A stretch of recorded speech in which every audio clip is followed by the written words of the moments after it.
नमस्कार. अकस्मात मराठी हॉरर स्टोरीजमध्ये तुमचं स्वागत आहे.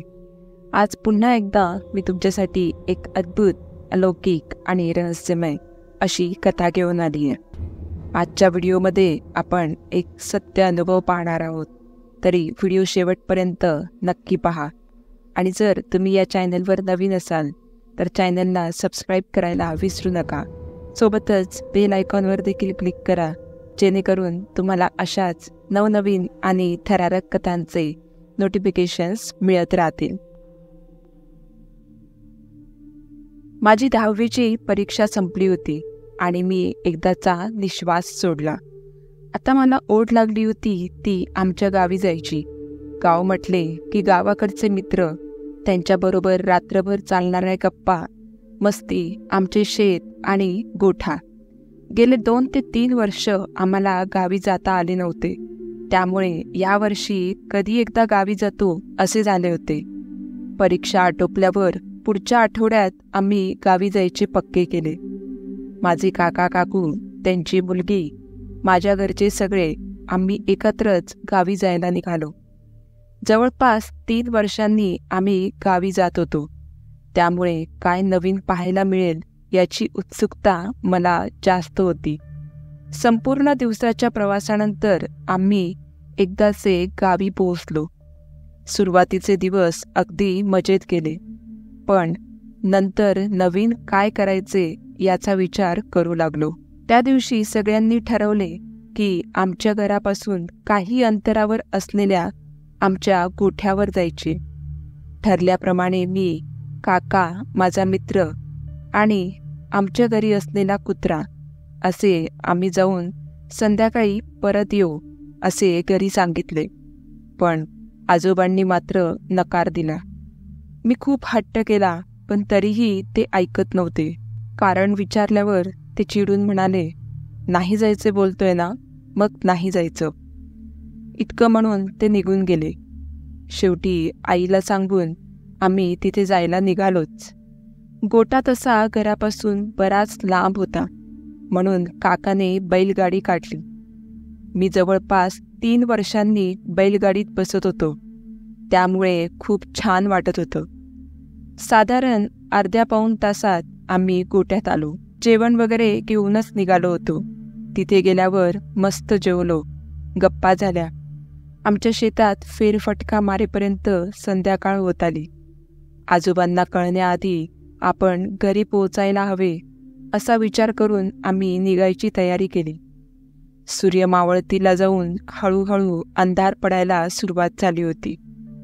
काका म्हणाला की घाई करा, आपल्याला निघायला हवे. आजोबांना कळले की आपण इथे आहोत तर आपली काही खैर नाही.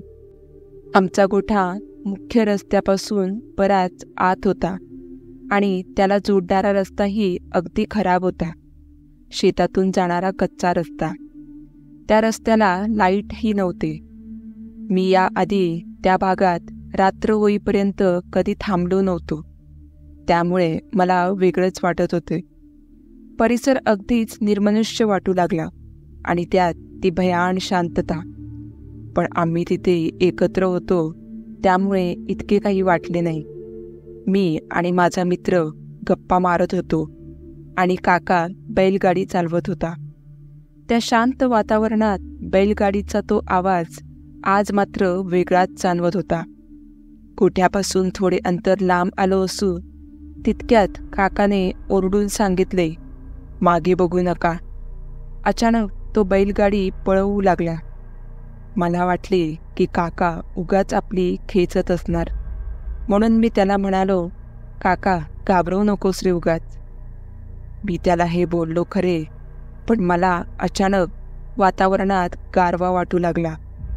मे महिन्यातले दिवस होते आणि त्यात हा असा गारवा. मला आश्चर्यच वाटले. काकाला नक्कीच काहीतरी विचित्र जाणवले हे मला कळून चुकले. आमच्यासोबत आलेला आमचा कुत्रा घाबरून माझ्याजवळ येऊन बसला. हे सगळे पाहून आता आम्हालाही भीती वाटू लागली होती. मी काकाला काही विचारणार तितक्यात तो पुन्हा म्हणाला, "काहीही झाले तरी चुकूनही मागे बघू नका." मला त्याच्या आवाजातली भीती अगदी स्पष्ट जाणवू लागली.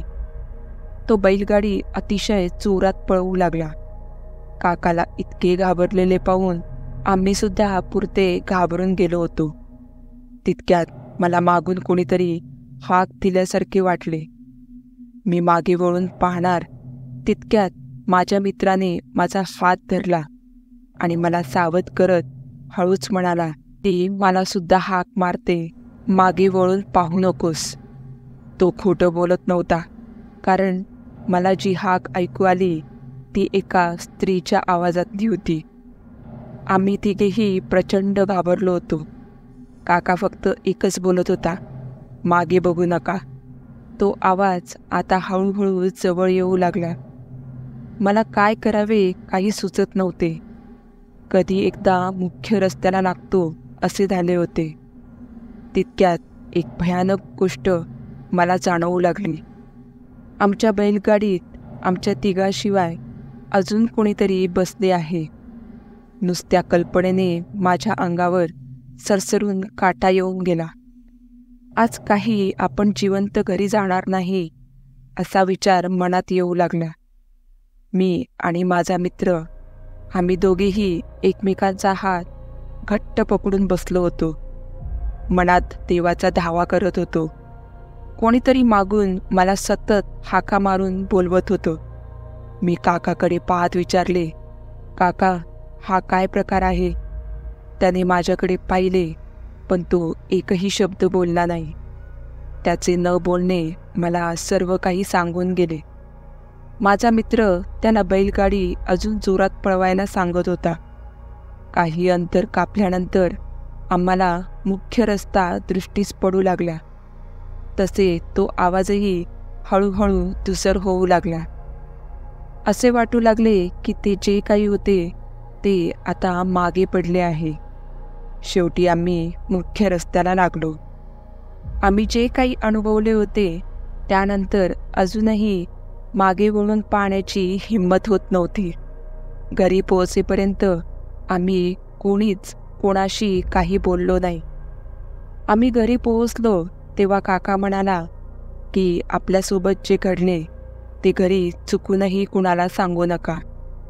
तसेही आम्ही त्या भयानक प्रसंगामुळे पुरते हादरून गेलो होतो. आजपर्यंत मला कळू शकले नाही की आमच्या मागे कोण लागले होते. आमच्या नावाने हाका नक्की कोण देत होते. मी याबद्दल कधीच कोणाला सांगितले नाही.